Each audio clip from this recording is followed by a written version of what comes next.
Hello, I'm Sue Andersen, grief guide and yoga teacher, dedicated to helping individuals navigate the challenging journey of loss. Welcome to Growth from Grief, where I aim to offer strategies to transition from the depths of grief to the path of healing. Whatever loss you are grappling with, here you'll discover support to ease both the physical and emotional burdens of grief. Together, let's embark on a journey towards strength, peace, and healing. I'm so glad you are here.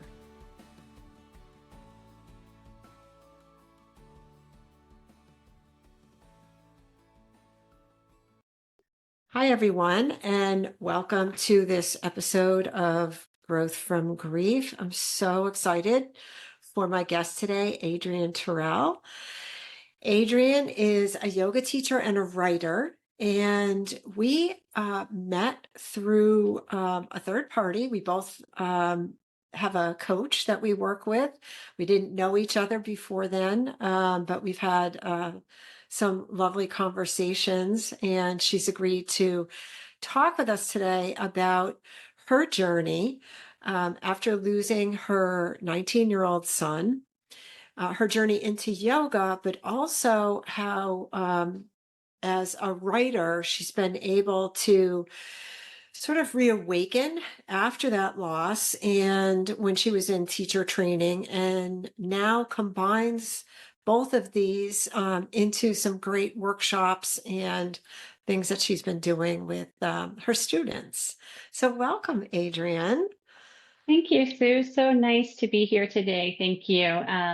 Yes, fortunately, we were able to meet with each other, but unfortunately, we're in a club that nobody wants to be in, no mom wants to be in. So it's great to connect with you and to just have another resource of this all-encompassing grief. Yes, To be yes. able to listen to your offerings has been just really, really great for me. Thank you. Thank you so much. Now, it looks like you are in your yoga space right now. I am. This is probably the only kind of sacred space in the house where the puppy is not in. She does come down here in the morning when I'm down here and invades the space, but the rest of the house is definitely filled with noises and puppies and everything else. But this space is a pandemic space too. For the longest time, I just had this little corner down here that I would practice in the morning, and then ironically, it's my son's old bedroom as Wow. well. So I'm sitting in the space where he used to sleep before he had gone to college. And now it is my spot where I teach. I teach corporate yoga. I'm still online with that after the pandemic, and I also do some privates down here. And it's my space every morning where I come down. I have my ritual of doing my writing and doing my yoga practice. So it is a very, very good space that came out of a kind of chaotic time. Yes, yes. That's really great. That's really nice. And I want to ask you some questions about um, this sort of ebb and flow or back and forth with your writing. So you had mentioned to me that you've always wanted to write. You've done a lot of writing and journaling, and then over time, especially after your son died, that stopped, and then you kind of it got sparked again. So can you talk a little bit about that? Absolutely. So I've been a writer my entire life in one way or another, whether it's even my grocery lists that are a little elaborate sometimes. Uh, there was a point in my life when I was working at a family magazine and doing articles and doing event planning for that. And then just, having four children, having life, my husband's business, just so many things. I was like so many writers, where I was a writer that wasn't writing. And there's still, I have too many journals in my life that to even even know where to begin with them. But definitely I've always had that theme in my life where I'm writing or starting a book and not finishing a book, or starting a story or finishing a story or submitting stories. But definitely when we lost Morgan, kind of the whole world shifted and stopped in a way. Mhm. And I felt like this clinch on this fist clenched on my heart, on my lungs, on my throat, and our throat chakra is such a big space where we, speak our truth. And I was so closed out. And then it took probably a year and a half. Our youngest daughter, she was 13, I think, at the time. She said, "Mom, I want to go to a yoga studio. I want to try out yoga." And I'm getting back to the writing here, but Yeah. we went to a yoga studio because she was underage and you need an adult with her. And I thought, okay, I will definitely check this out and try this with you. And we went, and that unfurling of that fist, that unclenching of that fist started happening. And just like I teach now too, that, those broken spaces in our heart, this light started coming in, and I was able to breathe. I was able to move. I was able to write. Mhm. My brain said, okay, it's time to get, those notebooks back out. And I had started and stopped again some journaling. There was some letter writing that I had with Morgan, while those first couple months. And again, writing has been a theme in my entire life, whether it's something that's private for me, or there were points with my daughters in particular, when we went through teenage years, that sometimes it was hard to have conversations because I was always saying the wrong thing or making the wrong face, or they were rolling their eyes. But through writing, we had this kind of little journal thing that we were doing back and forth, where I would write, and it didn't have to be something like deep and heavy. It could be something silly. And I would kind of leave this open ended thing for them to share back with me. And then they would do that, and we would go back and forth for a while. So it was a gateway to have something with our writing. And then the same thing happened after we lost Morgan, is having that space to write in was a great spot to rage, to say all those words that you're not allowed to say out loud, that Mhm. you can't say to a friend, that you can't say to a spouse. I could say all of those things on paper. And then I could also find a softness where I could write a love letter to Morgan, to my other children, to my spouse, to myself. So it was playing like both of those roles of being, that space to kind of, there's so much in the head just looping and looping and looping around, but having a space to put that in was a positive, because there was a point where I was heartbroken. I will forever be heartbroken, but I had to make that choice. Do I want to suffer? Can I find ease in that suffering? And I was finding that ease, some little bit of healing, that little bit of light, through movement, through yoga, through meditation. And then what was complementing it was getting back onto that paper, getting back onto that journal. Well, That is very powerful, a really powerful story, and I can absolutely relate to the part about the energy being stuck in the chest, in the lungs, in the throat. After Ian died, same thing. I always described it as a cloud was on my chest. Felt so heavy, and I found relief from that with yoga. My first, experience with that, just the breathing was like, now I can feel some opening spaces. Um, and likewise, I also felt I'm not really that much of a writer. I'm a person who journals when they feel intense. And then I have to that's another release for me to get it out. And so I had that same kind of screaming, love letters, that sort of thing. So I definitely can relate to those. But I wanted to pick up on something that I thought was really interesting that you mentioned, and that was also these letters or journaling that you did with your daughters. So that is really interesting. So I imagine that that was really helpful just in not just teenage years kind of things, but just other kinds of discussions in terms of maybe your son's passing or, really kind of those tough subjects. Was that also part of that journaling exchange?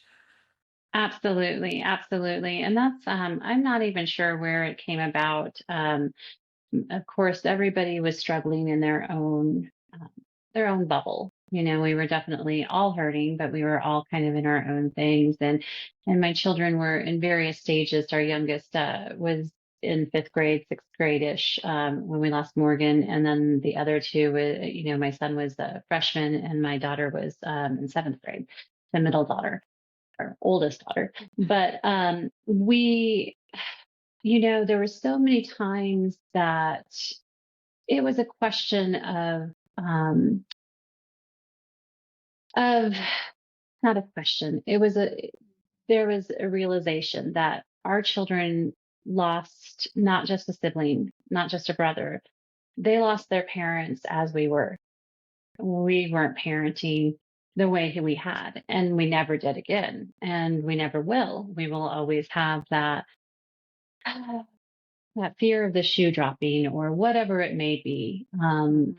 But I think of course, there was testing that my teenagers were doing, and some of it may be natural teenage, just what happens with teenagers. It's hard to ever know.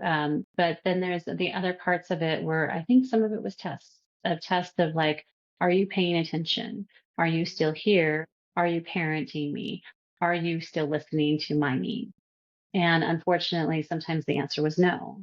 I mean, it was really hard to be present, to be there for them when I was in such a deep hurt and depression. And so those little lifelines, those little things that we could find, those little threads of going to a yoga class together, of writing in this journal to each other. And, of course, personalities, and I had found one not too long ago, personalities always were there where my youngest uses humor just like my husband does. So everything in there, every one of her little entries are something silly.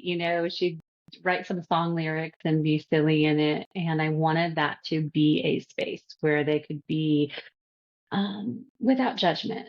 And it's really hard because as a parent, one of my biggest uh, things to try to overcome is not to fix everything. Try to fix them and fix the pain. And especially with this grief, this hurt that is there, I wanted to swoop in and I wanted to fix it and I wanted to make them feel better. And I wanted to also distract myself from my own pain and my own grieving process, because if I'm over here trying to gloss over and fix these things or make our family seem presentable again, then I wasn't having to sit in the hurt that I had. So yeah, so again, coming back to those pages and coming back to that paper, it was a really good way of also just saying, hey, remember this about Morgan? Or do you remember the time that this happened? And it was those things that seemed taboo to talk about Hmm. because, and it's also there becomes this halo kind of thing that happens when we lose anybody. And so I could write something down and my daughter could be like, no, that's not the way it went. He was being a jerk that day. He was doing this. And it was good because it made it human and it made it Yep. real because and that's why I always, and it's interesting because as I bring up this open ended journal that we had, I always tell my kids now, they're in their 20s, they'll come back to me and they'll tell me, oh, I got this text or I got this email. And what do you think about it? And I say, well, sometimes you're reading maybe too much into this because it's not an conversation. It's not a back and forth thing. You could be thinking an exclamation marks means anger, and that could just mean, that's the key that they hit. And so sometimes I think we get lost in translation of like written word, but sometimes it can Right. be an opening, a place of saying like, okay, these words that I can't say, just kind of coming back again to those rage words. There's those barbed words like suicide. Or like when my husband was going through cancer, I would say things like he's going through chemo. Those things like that that just feel stuck in your throat. I Right. can write that down. I can write it better than I can say it. So, Right. I really, really like that. And I'm sure it's very helpful for listeners that have other children. And I think you really described it very eloquently. The fact that the parents and each parent or each caregiver is going through their own thing, and each child is going through their own thing, and it's never going to be the same again, and how you parent is never going to be the same, and it's hard to communicate in words, in voice, because sometimes you don't really know what you mean, or you're maybe lashing out, but you didn't really mean to lash out, but that's just what's happening now. So I really, really like that idea of the journaling. I think that open-ended journal is really nice. A good way to allow the communication, but maybe without, that I don't know, seat of the pants, or like, that really quick, you know, mhm, reaction to a question or a concern or something. Yeah. yeah, some thought behind it. Yeah. And so it's a nice way to hold space in a way that is, like you said, I love that. It's not a quick answer, because Right. sometimes the brain is not always on. You're cooking dinner. You don't know that they're asking you a very serious question right then. And you can be flippant in your answer, but it could be, hey, they're saying, I had a really rough day today because being at middle school is hard, but I also had a really rough day today because I have a broken heart and I'm at middle school today. Yeah. Yeah. Exactly. Exactly. Um, I wanted to talk a little bit about your journey from into teacher training, and then how that kind of opened up your writing, and as you started your website, doing your own teaching, and now you have these combination kind of workshops and classes. Can you talk a little bit about that? Absolutely. So as I said, I started taking yoga classes. I had no intentions of becoming a teacher. And we actually went on a retreat with my mentor in Spain in 2017. And ironically, I'm getting ready to do that same retreat, this hiking yoga retreat in October. But my daughters and my husband and I had gone on to this retreat, and I was walking the paths and just enjoying this nature and everything around it. And I said, I want to become a yoga teacher. And I told my mentor that. And she said, yes, I was just waiting for you to realize this is what you wanted to do. So, she knew before I did, of course. And so I signed up for yoga teaching training that winter and went through that. And then it was interesting because, like I said, of course, I had been doing some journaling. I had been starting to write again. But when I got onto my mat or into the teacher training, there was just this little voice in the back of my brain that said, "Finish your book, Adrienne. Finish your book." And I said, "Oh, that dusty thing at the bottom of the drawer." And I said, "No, absolutely not. I mean, I am now trying to do teacher training on the weekends. I have a busy business with my husband. I have three children that I'm just trying to get through day to day and also feed everybody. Right. How in the world am I going to do pickup?" And then sometimes I have to wonder too, because I am definitely one of those type of people that um, a glimmer over here is a nice distraction to keep me from what I'm supposed to be doing. So, um, but it was insistent and it just kept saying, okay, no. And I said, okay, well, where in my day do I have a moment that I can do writing other than journaling, other than um, just my lists and things like that?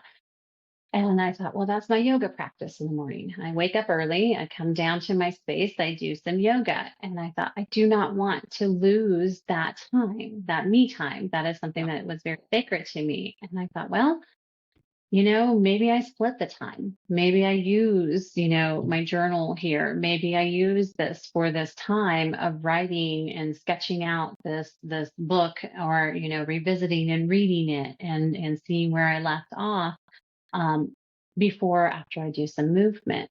And so then I just said, okay, well, this is the time that I have dedicated to me. Let me dedicate part of this time to my yoga practice and part of this time to my writing, and to my craft. And then I just started doing that and it became routine and it became just a really great place to say, oh, this is opening up. This is great. And so then went through yoga teaching training, and there was something about it that I just said, we all have a story to tell, whether it be a fictional story, whether it be, narrative about our lives, or may it be about, talking about just our journey in general of, Hmm. big advocate right now, as my husband is finishing up colorectal cancer. I talk about it now. I want everybody to go and get their colonoscopies, and I know this is totally off subject, but we have things to share. We have things to share, whether it be in verbal or whether it be on the page. And so I was like, well, what if I start doing workshops about this? And so I came up with this idea of doing not only workshops, but just kind of um, little vignettes of things. I call it vignette vinyasas of, Oh, I love that. um, of this prompt and pose, because we have this limited amount of time, and you can say, oh, I have so many things to say. I have so many things to write about. And then you can cut down onto the journal, onto the paper, and your brain is either a void of all thoughts or it's too many millions of thoughts.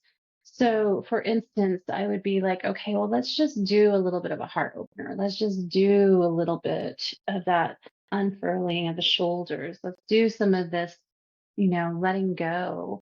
And then adding in saying, all right, now let's write about what is something that you can let go. How does that feel to set something down? And so the marrying, dovetailing those two things together, it just made sense. Just like we learn in our yoga teaching training is we do the movements, we do the asanas so that we can quiet the mind. So we can get kind of, I say, get the fidgets out before we get the digits out. Well, things like that. But doing those things, yeah, getting that movement Right. out, Yeah. and then the brain can go, oh, okay, I've got something to say. Or they can attach to that prompt that I've given, and it can take you down so many different ways. And so that's why I started coming together in what is solidary. I mean, grieving is very lonely.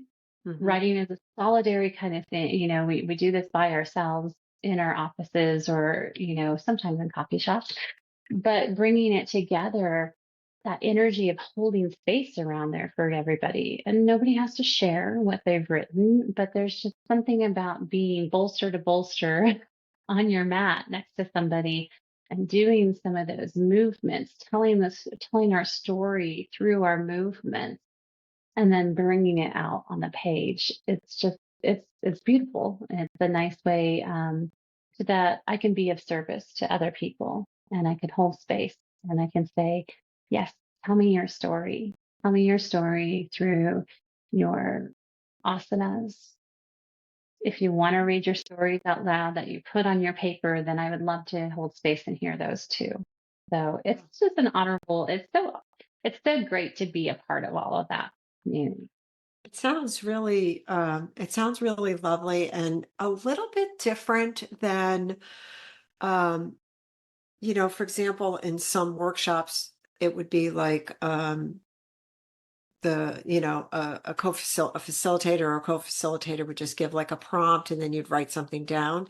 This feels a little bit different than that. Um, would you say that it's a little bit, I mean, because I feel like when you're doing the movement first and then you're tying that suggested, prompt, if you're giving a prompt in with the movement, it sounds like it's a little bit different than being in a group and just having even if yoga is part of that, because I have done, um, like a yoga for grief kind of group that also included journaling, and with a co-facilitator, and it was lovely. It was, I think the participants liked those, but I feel like yours is a little bit different. It just feels, the way you're describing it feels different. I think so, in the fact that I am definitely showing up as my messy, authentic self. I am showing up to people, saying, "Okay, let's do this thing." Of I don't think that people necessarily have to have been doing yoga for 5 years, 10 years, whatever it might be. I mean, it's just showing up, saying, "I have a body, and I can move, and some of these things make sense." That is a typical call out of a warrior two or something like that. Hmm. Um, but some of it is just, some somatic movement of just going, okay, what happens if for instance, I usually start a lot of yoga classes like that where I say, just holding yourself here. What does this evoke within you? Closing your eyes and cradling yourself, and maybe just finding that nurturing, just that little rock back and forth or side to side. What does that evoke within you? And then just kind of feeling into that for a little while, and then doing maybe some gentle movement, and then just saying, who in your life makes you feel loved? Can you write about? Can you write about that person? Who is making you feel loved? And if that's you, great, fantastic, write about that. And so it is a very connective workshop, because I'll come in and it's not always about grief. I think we all do grieve in different ways. I think you and I Sure. discussed that the last time we chatted, when we talked about, grief doesn't always have to be, a loved one. It could be an animal. It could be a home that you loved, a car that Right. you never wanted to get Right. rid of. It can be a Exactly. number of things. But so just like I said, holding that space and doing some breath work. There's a lot of times too that people haven't even done some of the breath that we do sometimes, and feel that power, that fire up. And then now put some of that down on the paper. What did that do? Because our hands are direct connections to our heart and to our brain. And so when we start to move, and when we start to turn upside down and change our perspective, and then we say, okay, now that your head has been underneath, turned upside down, not a headstand, not for this girl, but I downward know. dog. That's I do that sometimes too. I'll do a class of what are you most resistant to? But yeah, it would be headstand for me. But just sometimes doing those inversions and kind of seeing the room in a different perspective, and then saying, now pick up your paper Mm. and write from a different perspective. And I'll say, look around in this room and write from the perspective of something in this room. And people go wild about this one, because I get the great, this is where everybody wants to read out loud what they wrote.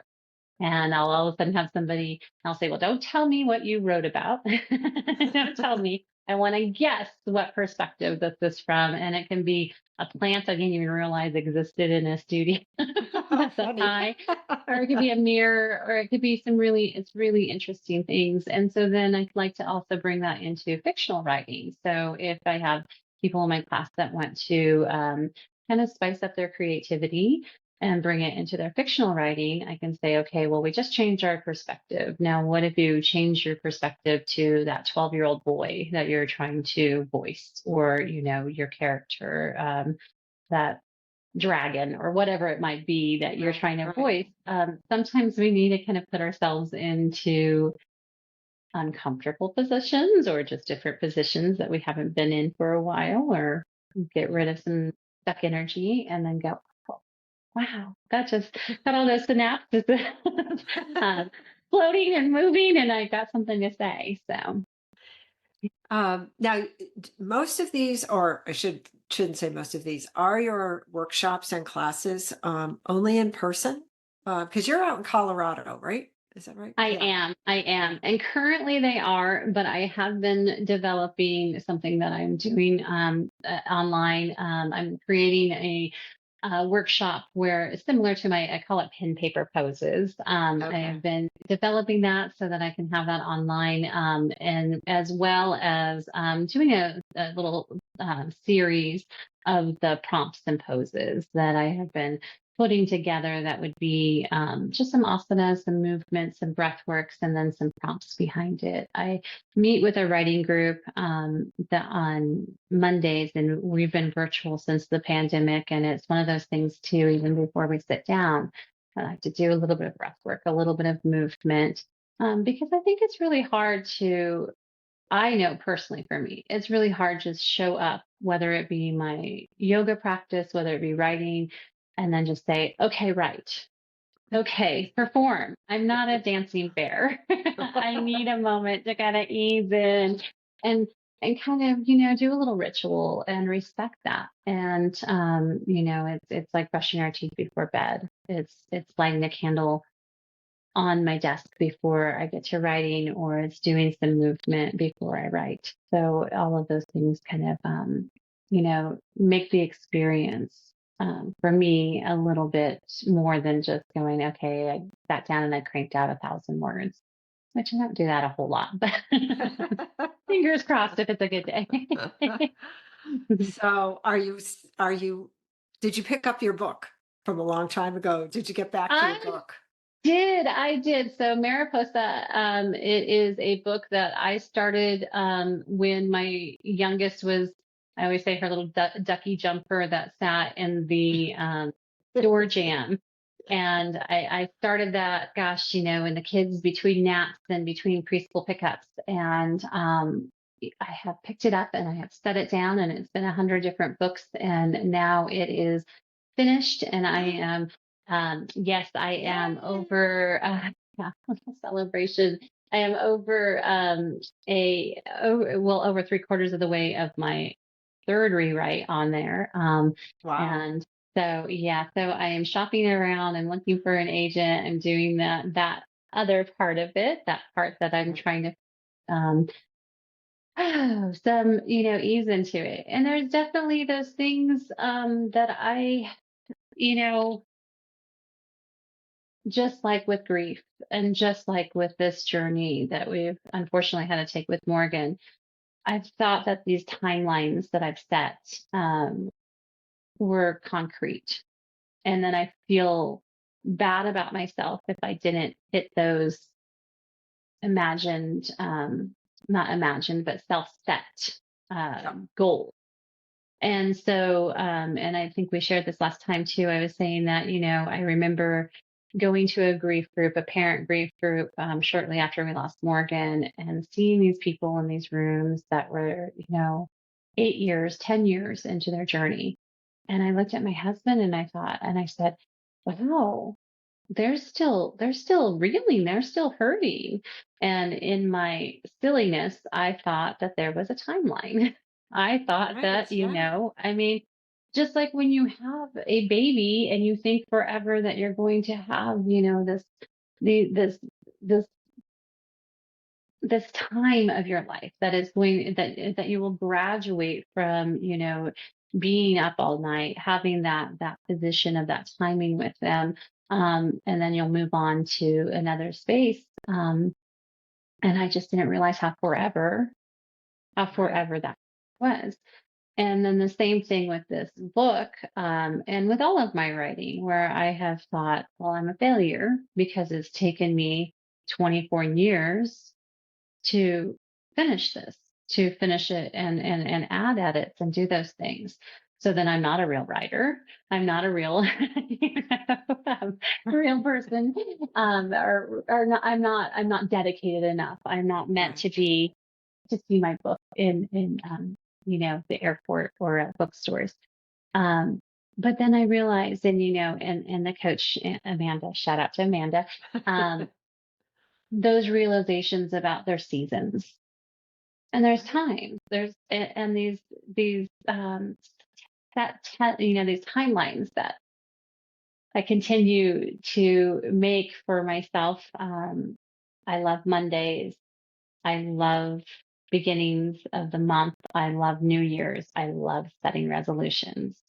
And then I also kind of like giving myself a little bit of, a little bit of fire at myself, feeling bad when I don't hit those deadlines. Right. And that's kind of destructive. So it's not a good way to be. So instead, I can say, Mariposa has taken me this long, but it is a completely different book than what it was when I started it. Hmm. And it's not the same. It would never be the same with all those years in there. And it's the same thing with this grief journey. Unfortunately, I have a friend that is in her very, very beginning stages, just lost her daughter recently. And I can be there for her and I can give her advice, but more than anything, I can give her space. And I Hmm. can just say the one thing to her is, you will not feel the same way as you are right now in these first weeks. Right. You may feel better, you may feel worse, you may have harder things to do, but you won't feel this same way again. And that's the only reprieve. That's the only thing that I can give her, is that space and that little bit of Right. And grace. that listening, Yeah. that ability to, because you understand you're not trying to fix something, you're not trying to, talk her out of something, whatever. You're just listening and maybe prompting with a question or two, but not trying to solve Exactly. something that Mhm. can't be solved. We know that. So it's just more Yeah. about being that sort of guiding person, guidepost, guiding person. Yeah, Yeah. that's Yeah. wonderful. That's wonderful that you can be there for her. Well, I'm excited for you for your book. I can't wait to have the opportunity to read it. Is there anything else that you wanted to mention to our audience about writing or journaling and yoga, especially during your grief journey? Anything that pops out that you haven't talked about? I just think that the biggest thing is not to overthink it and not to put so much weight and stress on these types of things. Over and over again, when we're performing, when we're writing, when we're doing these things, we think about what it's going to be for somebody else to read it, for somebody else to look. Um, but to go into these things just raw and say the things that you want to say Mhm. and not think about editing yourself, and that you not thinking about somebody else will read this and think terrible thoughts about you. Put it down on the paper, and if you have to burn it to get rid of it because you don't ever want to have somebody find it, then that's what you can do. But if you could just kind of give yourself that permission and that space to say and put those things out there in the world, it doesn't make you a bad person to write things that you wouldn't be able to translate to another person, to be able to say to somebody else some of those words, some of those things, because you think you're not allowed to have those thoughts. Anger is a big one. Anger is a huge one. Of being able to say, be able to get that notebook out and write to my son how angry I am, how mad I Right. am Yeah. for those, to say how disappointed I am that he will not have all of these things, all of those things, and so to quit editing ourselves because we do have to wear this space, we do have to be in this body, we do have to show up to our jobs, to our kitchens, to our wherever it needs to be, but maybe showing up on that paper, we can be all those things that isn't performance ready, if that's a good Mhm. word. No, I like that. Yeah. Without lipstick, without Right. As you without are. deodorant, as you are. Yeah, I like that. Show up as you are on the paper, and then just see what comes out. Mm. Yeah. Well, thank you so much. People that want to get in touch with you, what's the best way? So on my website, it's www.composedyoga.com is a great place to reach out to me. Hoping to have some of those little shorter videos in those ways if they're not here in Colorado to practice with me. And I'm not really active on Instagram, but I try to get on there and I have big plans to be on there more. I have to look at my notes because I never remember. It's at Adrienne Compose dot yoga. So that's my Instagram. Welcome. But Well, that's great. Well, thank you so much. It was such a pleasure to speak with you today. And you and I will be in touch again soon. And thank you, everyone, for listening to this episode. We hope you have a wonderful rest of your day.